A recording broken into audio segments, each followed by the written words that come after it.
她是从大山里考到美国的女博士，却死在亲生父亲的斧头下，只因没给弟弟买房。她再努力也逃不出养儿防老的枷锁。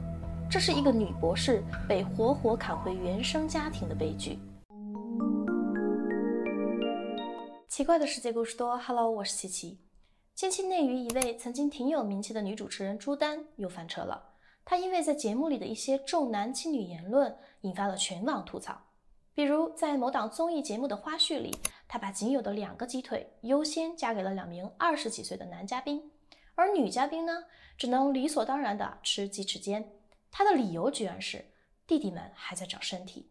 再比如，她还曾经自豪地分享，说自己6岁的女儿和3岁的儿子一起上混龄班，因为姐姐可以照顾弟弟，教弟弟数学，喂弟弟吃饭，她觉得这样特别省心。还说姐姐抱弟弟就像妈妈抱儿子一样，特温馨。听着是不是很熟悉？仿佛这不是在说姐弟，而是在说女儿天生就该当妈妈。可在咱们的现实生活中，要是你跟人讨论这种重男轻女的可怕，有些人可能还会反驳你说，有什么好大惊小怪的，咱小时候不都是这么过来的？可你知道吗？有时候这种观念不是潜移默化的偏心，而是一颗能把人命都吞掉的毒瘤。今天我想要给大家讲一个发生在20多年前的真实案件。主角是一个从山东小村庄里考上南开大学，之后又远赴美国读博士的女孩赵庆香。她拼尽一生的力气，想靠读书跳出命运，却最终被父亲用斧头砍死在家里，只因为她没给弟弟买房。她不是不够优秀，而是优秀的让父亲无法控制了。接下来我们一起走进这个让人心碎的案件。1972年早春，山东烟台招远市贾家庄子村，泥土尚未化冻，赵家的炕头却传出一阵新生儿的哭声。这是赵家夫妇的第1个孩子，可屋子里却没有喜庆的鞭炮，没有邻里的道贺，连赵母身边都冷冷清清。赵父赵玉令听闻老婆生了个女儿，脸拉得顿时比门板还长。他往地上啐了一口痰，甩手就走，连孩子都没看一眼。生个赔钱货，他丢下这句就去村口喝闷酒了。从那一刻起，赵庆香的人生就注定要背着多余的身份过活。他不是被盼来的希望，而是被容忍下来的错误。赵庆香3岁那年，弟弟赵庆全出生，赵家终于有了盼望已久的香火。父亲那天激动地抱着弟弟在村里转了一圈，一边走一边喜滋滋地喊：“我赵家有后了。”然而让人意想不到的是，赵庆全因为一次严重的脑膜炎，从此就患上了一种叫癫痫的后遗症，需要特殊护理和长期治疗。这个消息对于本来就拮据的赵家来说，无疑是晴天霹雳。可赵玉令却坚定地说，不管花多少钱，我都要治好我儿子的病。从此以后，赵庆香的身份就彻底从大女儿变成了小保姆。5岁时，她已经会给弟弟喂奶、洗尿布、做简单的饭菜了。6岁时，她在炕头咬着冻得通红的小手写作业，耳边常常听到的却是：“这女娃读什么书？读了也是给别人家养的。”可赵庆香不信命，她发现在课本里，在黑板上才有属于她的世界。她成绩优异，常常考年级第1。她把所有的希望都寄托在书本上，因为只有读书，她才不用干农活，才能坐在教室里，在知识的海洋里遨游，而不是在家里听父亲骂娘，看母亲为弟弟熬药。他用一张张高分试卷敲开命运的大门。1987年夏天，赵庆香顶着烈日从学校跑回家里，怀里紧紧地抱着镇上重点高中的录取通知书。他以全村第1、全镇前10的成绩考上了县里的重点高中。可赵玉令拿着那纸通知书，却皱起了眉。那年村里正开始流行南下打工，去广东、去福建干几年活就能寄回一笔可观的工资。每年腊月，那些穿着皮鞋回村的年轻人身上都带着钞票和体面，让赵玉令眼红不已。读书有啥用？出去打工还能挣钱补贴家里，省得天天吃糠咽菜。赵玉令看着赵庆香，话语里已经露出了不满。赵庆香的心凉了半截，幸而同村的人劝住赵玉令，他们告诉他，你女儿现在成绩那么好，万一能考上大学，那不是能赚更多的钱？现在国家还包分配呢，出来就是干部。赵玉令听到干部2个字，终于有了动摇。再一想，如果这闺女真有出息，将来在外面挣更多的钱，还不是都得给弟弟花？于是抱着让女儿长大后反哺家里的想法，赵玉令最终同意让女儿继续读高中。与此同时，赵庆香的弟弟赵庆全因为长期的病痛和被父母娇惯，早已无法独立生活。初中毕业后，勉强识得几个字，在家闲晃一阵后，就跟同村里的人一样去打工了。唯有赵庆香清楚地知道自己想要什么，他把别人眼中的读书机会当成悬在头上的一把刀，一旦松懈，命运就会砍下来。他只能往前走，背对故乡，一步一步走向那个更远的世界。1990年夏天，18岁的赵庆香成功考入当时的全国顶尖大学之一，位于天津的南开大学化学系。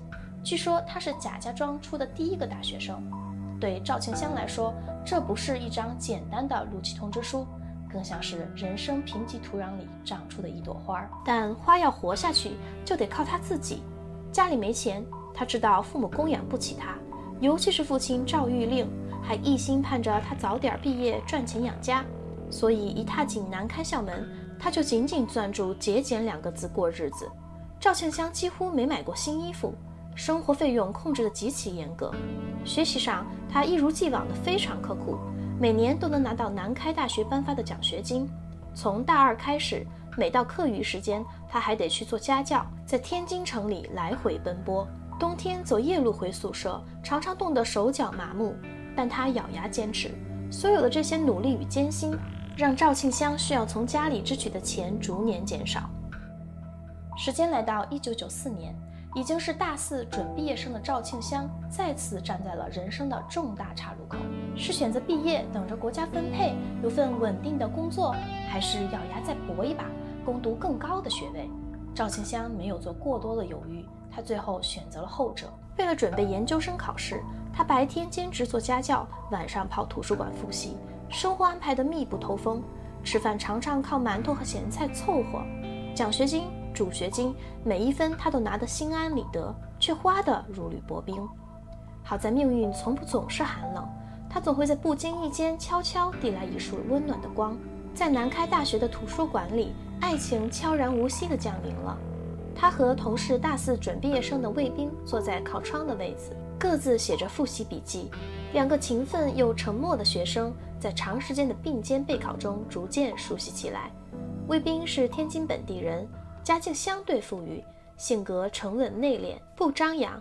他发现赵庆香每次都复习到深夜，从不叫苦，生活简朴的让人心疼。渐渐的，2颗心在为共同目标奋斗中越靠越近。1995年初，2人双双通过研究生考试，继续留在南开大学攻读高分子化学与物理专业硕士研究生。这一年，赵庆香23岁，卫兵24岁。这对苦尽甘来的小情侣终于携手站在了学术的新起点。可不是所有人都替赵庆香高兴，他父亲赵玉令听说女儿还要继续读书，气得差点摔了电话。在他看来，女生大学毕业就够够的了，早该去挣钱补贴家里，供弟弟看病，给弟弟娶媳妇儿了。继续读研，那不是没事找事儿，给家里添累赘吗？面对父亲的阻挠，赵庆香一边流泪一边哀求父亲：我发誓，这3年我不拿家里1分钱，我会靠自己的奖学金、助学金打工挣钱生活。他说的诚恳，声音哽咽，但赵玉令还是不置可否。直到赵庆香说出那句“以后我一定会照顾弟弟，供你们养老，但求你们别拦我”，赵玉令终于听到他想听到的那句话了，这才点头答应，还不忘嘱咐一句说：“你可一定要记住你说的话。”为了不让家里再有怨言，从研究生第1年开始，赵庆香就用每月津贴和兼职家教的收入往家里汇钱，有时候少，有时候多，但他从没间断。那几年，赵家靠他借的钱在老宅基地上修了一个新院子，可没人问过他这钱是怎么来的。其实他生活的比在读本科的时候还要紧吧。为了省钱，他常常一天只吃1-2顿饭。秋天感冒了，舍不得买药，只靠热水和被子捂汗。但他咬牙坚持，从不抱怨。卫兵也不容易，虽说他家里条件比赵庆香好一点，但也是第一次靠自己生活。两个年轻人凑在一起，没钱时就煮挂面吃馒头咸菜，奖学金发下来的日子就偷偷给对方买点水果，点份热菜。两人的感情没有因此动摇，反而在清贫中相互扶持，惺惺相惜。令人欣喜的是，卫兵的家人对于这个清苦又懂事的女孩也十分接纳。研究生毕业后，两人低调结婚，婚礼在天津举行，所有的费用都由卫兵父母承担。彼时的中国赴美读博的风潮也悄悄兴起，赵庆香和卫兵也动了出国深造的念头。1998年，凭借在学术上的优异成绩，赵庆香被美国多所大学的博士项目录取。他最终选择了一所高校，赴美攻读化学博士，并拿到了全额奖学金。为了支持儿媳，魏家倾尽积蓄，拿出22000元给他买机票、办签证。这笔钱他们从没提过让儿子儿媳归还。半年后，卫兵也申请上美国某高校的自费计算机博士。两人正式开始在异国的求学生涯，但现实比想象中艰难得多。卫兵没有奖学金，每月房租和学费压得两人喘不过气。赵庆香大学同学回忆说，他们节俭得超出常人的想象。卫兵下课后在中餐馆刷盘子，赵庆香则一日不敢缺课，生怕失去奖学金。1999年，赵庆香怀孕了，挣扎后决定把孩子生下来，但产假仅短短数周，孩子刚满20多天，她就回到实验室继续科研。因为经济拮据，请不起保姆，夫妻俩人只能忍痛将孩子托人照顾，最后在无奈之下送回了天津，交由卫兵父母抚养。送走孩子后，魏庆香的情绪一度崩溃，她常常深夜致电老同学哭诉：“我太想孩子了，可我现在真的没办法。”所幸魏家老人不但没有怨言，反而安慰两个人说：“你们安心读书，孩子我们养。”从1999年到2002年，孩子在国内由爷爷奶奶抚养。3年间，他们没有向儿女开口要过1次钱。魏家老人明白，儿女在海外日子过得并不容易。可另一边，赵玉令和妻子从未去天津探望过外孙，他们给女儿打电话，永远只有一个主题：要钱。在他们看来，能出国就是有钱人，就该不断寄钱回家。对比两家父母的状态，赵庆香越想越心寒。她开始意识到，她所有的努力和牺牲，在父母眼中只值一个提款机的身份。她决定不再一味顺从，而现在这样看来，她的觉醒也似乎成了悲剧的起点。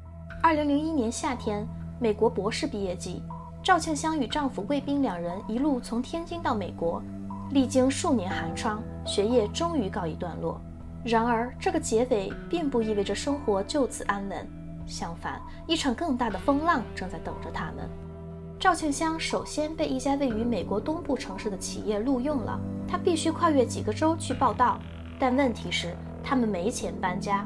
这对博士夫妻读博期间的收入微薄，为了维持基本生活早已榨干积蓄，连最基本的运输费用都得向同学借。就这样，顶着博士光环，拎着借钱打包的行李，他们换了城市，换了生活。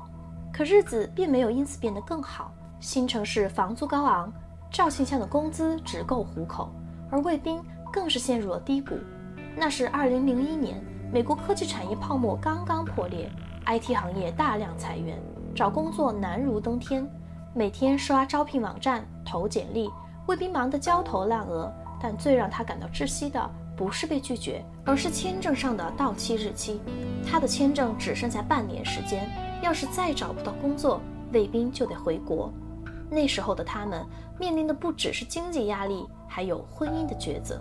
一旦分离，孩子怎么办？未来怎么办？所幸在2001年年底，卫兵的坚持终于换来了一次机会，一家小型科技公司愿意接收他，并且提供 H1B 工作签证。这对夫妻终于都合法地留在了美国。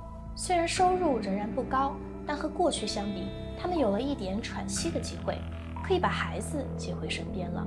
于是2002年春节，他们决定回国，一来探亲，二来是把最重要的事儿，把托付给天津爷爷奶奶3年的儿子接回身边。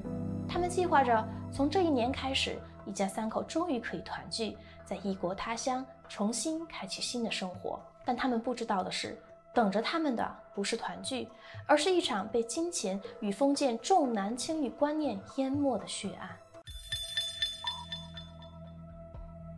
2002年春节，赵庆香和卫兵带着在美国攒下的第一笔积蓄回国。赵庆香这次特地准备了2个红包，一个是1万美元，折合人民币约9万，送给卫兵的父母。他说这是孩子3年的抚养金。其实他明白，这远远不够报答公婆的恩情，没有他们在天津无怨无悔地照顾着孩子，他和卫兵哪能完成学业，在美国立足呢？另一个红包1600美金，约合13000元人民币，是他给娘家人准备的。赵庆香心里有数，他不是没有良心的人。他读书这些年，一直陆陆续续往家里寄钱，改新院子，补医药费，能帮的他没少帮。在孩子爷爷奶奶家待了4天后，夫妇俩计划带着孩子去赵庆香的山东老家探亲。没想到临上火车前，孩子哭闹着不愿意离开爷爷奶奶。赵庆香打电话给父亲，表示歉意，说孩子实在不愿意离开爷爷奶奶家。赵玉令在电话那头没说什么，表示理解，但理解是假，盘算是真。眼见着儿子赵庆全28岁了，村里早成了人尽皆知的大灵光棍儿。他患有癫痫，工作换了又换，没一个单位敢长期留用他。更要命的是，没人来了又走，连个正眼瞧他的姑娘都没有。赵玉令着急，不是一般的急，是赵家要绝后了的那种急。他四处打听亲事，托人找媒，最后好不容易碰上邻家一户人家，女孩身体健康，模样端正，年纪也正合适，只是对方表示只要你们在县城有套房就可以考虑。赵玉令心里很清楚，自己一辈子务农，不可能再凑出那几万块买房了，他只能牢牢抓住赵庆香，那个早年被他当作家族投资的女儿。于是当留美的博士女儿女婿回到山东后，赵玉令设宴款待，气氛一度很融洽。直到饭桌末尾，赵玉令开口了，你弟弟年纪也不小了，在县城买套房要8万，你给拿点吧，实在不行先给3000美金也行。赵庆香愣住了，他知道弟弟身体不好，癫痫多次发作，工作不稳定，也很难成家，可8万块，她和丈夫卫兵刚刚工作，连在美国搬家都要向朋友借钱。她委婉回绝了，我这次就带了1600美元，1000给你们，600是弟弟的医药费，其他的真没有了。谁知道这句话成了导火索，赵玉令听后勃然大怒，他指责女儿白眼狼，胳膊肘往外拐，说他忘了自己曾经发誓要养家养弟弟，如今却一毛不拔。他还把怒火撒向卫兵，说这个女婿把他的女儿心给带野了。此时的赵玉令虽然生气，却也还心存幻想。几天后，他再次找到女儿女婿谈话，说得更直接了，你弟弟能娶上媳妇儿，我们的心思也就了了，现在全靠你了。当初你读研的时候可是发了誓的，不会不管你弟弟。赵庆香耐心解释，我们在美国开销多，工资也不高，还要养孩子，我可以孝敬你们，但县城里的房子我们真负担不起。卫兵也补充道，你是长辈，但不是皇帝，要钱是你们的愿望，但我们不一定能实现。这一次赵玉令没再说什么，但谁也没想到他的沉默是在酝酿一场命案。2002年3月26日下午3点，赵玉令手持斧头走进熟睡的女儿女婿房间，连砍30多回。据赵庆香好友称，整理仪容时，赵庆香的脸因为被严重破坏，根本无法进行修复。在了结了自己的亲生女儿和女婿后，赵玉令回到堂屋，冷静得可怕地拿起座机，拨通了报警电话。电话那头传来民警的声音，他只说了一句话，我杀了我女儿和女婿，来抓我吧。2002年7月4日，烟台市中级人民法院审判庭内，安静的几乎可以听见人咽口水的声音。坐在被告席上的赵玉令神情麻木，面对法官的提问，他没有流泪，没有悔意，只说了一句让在场所有人倒吸一口凉气的话，儿女养大了，满足不了我的要求，留着也没用。审判员进一步追问他是否后悔，他只摇头。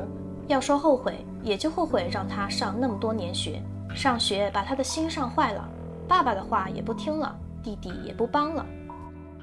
咱们细品一下这句话，这不是一句愤怒的怨言，而是赵玉令杀女的精神注脚。在赵玉令的观念里，女儿不是独立的人，而是可用的资源，是他手里的一张牌。早年供他上学，是为了以后有出息，能孝顺爹妈，扶持弟弟，是他作为父亲对于这个投资的理所当然的回报预期。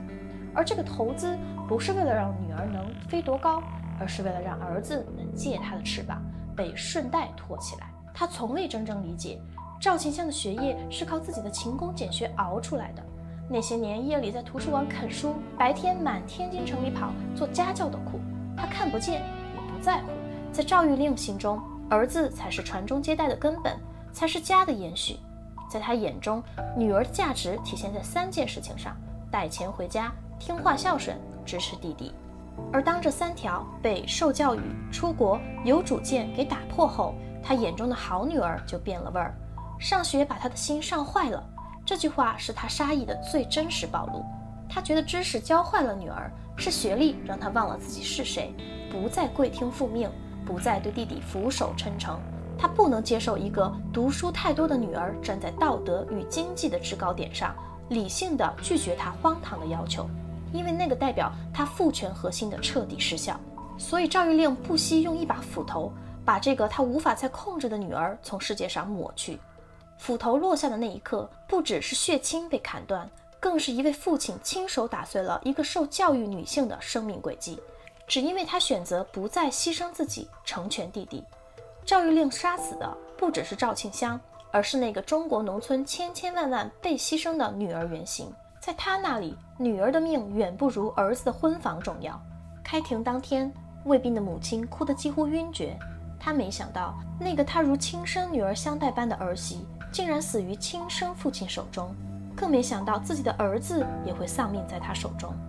法官宣读判决，被告人赵玉令因心生狭窄，重男轻女思想根深蒂固，在其女婿拒绝为其购房后，起杀人之恶念，将2人残忍杀害，致2人当场死亡，后果极其严重，社会影响极其恶劣，应依法从重处罚，判处死刑，剥夺政治权利终生。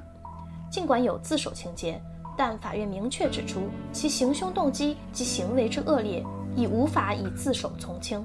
但更讽刺的是，就在判决书下发后不久，赵庆香的舅舅联合他弟弟赵庆全提出上诉。他们不是来伸张正义，而是来分遗产的。他们认为那1万美元是赵庆香带回娘家的财产。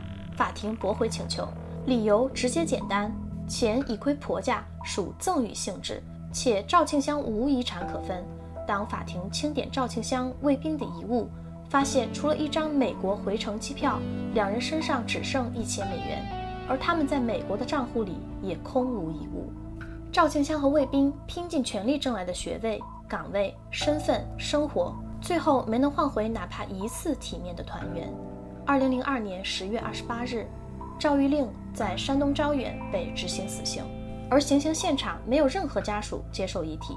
村民说，他老婆和儿子早在判决后便搬离了贾家庄，听说在城郊打零工，住出租屋，换了名字，从此再没人提起。